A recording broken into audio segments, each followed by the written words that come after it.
Today I'm going to review the TTArtisan 40mm f2, a new lovely metal lens with an aperture ring on my beautiful Nikon Zf.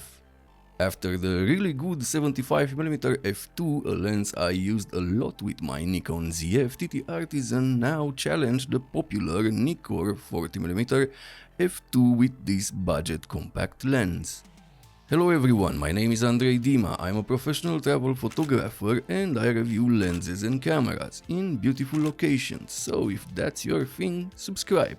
Let's start with the build quality, which is very good, just like the 75mm. This lens is made from metal, the mount is metal, but it has no rubber gasket because this lens is not weather sealed. The focus ring is metal and turns smoothly, it is well damped and has a nice retro design, the same with the aperture ring. This is made from metal, it has clicks, hooray for my Nikon Zf. The clicks are firm and it is really nice to use. Finally, a 40mm prime with an aperture ring. The lens hood is also metal and has a nice petal-shaped design. The overall design of the lens is nice, no big branding and the markings are engraved. The lens balances very well on my Nikon Zf with or without a grip because it is lightweight and compact. It weighs just 170 grams, almost the same weight as the Nikon 40mm f2. The optical design is 9 elements in 6 groups, it has 7 aperture blades and the minimum focus distance is 40 cm, but more on this later.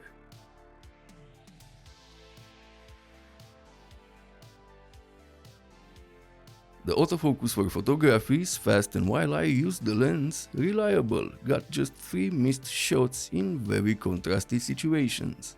That is good for a budget lens.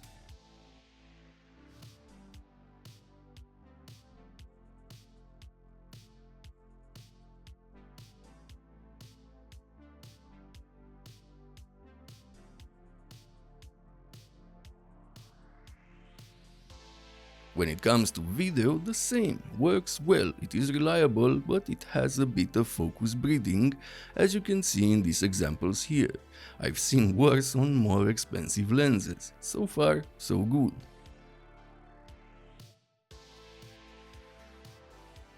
Flares. You can see some flares and glare wide open, and the glare lowers the contrast a bit while you put it against a powerful source of light. But in everyday use and with the lens hood on, I had no problems. Chromatic aberrations, again a good performance. You can see a bit of purple fringing wide open, but you really need to put it in a contrasty situation and pixel peep to see it. Stopping down to f2.8 makes it go away. Loca, longitudinal chromatic aberrations, you can see some wide open, but stopping down to f4 makes them go away. This lens enters in my lens with character list. Now let's talk about image quality at the minimum focus distance. As I said earlier, it is 40 cm, not the best, not the worst for this price. At f2 the image is soft, but stopping down to f2.8 slightly improves it. If you want sharp results, you have to stop down to f4. Bokeh. The transition from in focus to autofocus is nice and smooth. You can get some nice subject separation. The bokeh balls are nice in my opinion, but you should decide if you like them. Tell me in the comments below.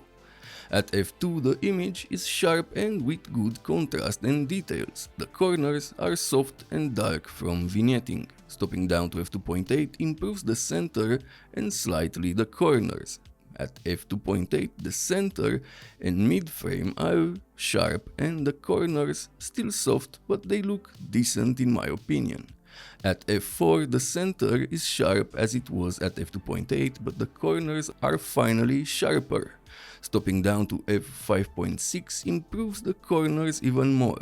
A good performance in my opinion for a lens that costs only $169. The center is sharp starting from f2. I was expecting it to be softer.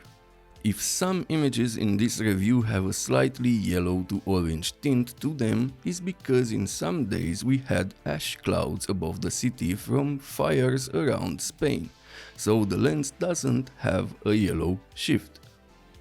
Overall, a good lens from TTArtisan. This should pair great with the 75mm f2. It is well built, nice aperture ring that goes well with my Nikon Zf, compact and lightweight, and the image is sharp in the center from f2 with good contrast. Flare control could have been better, but for the price I don't mind that at all.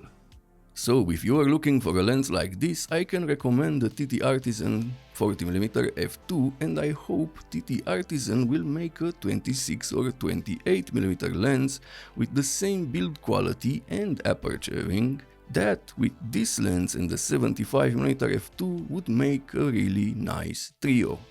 If this video was helpful, subscribe. This is the most important thing at the moment for the channel to grow so that I can reach bigger brands and make more videos for you to watch.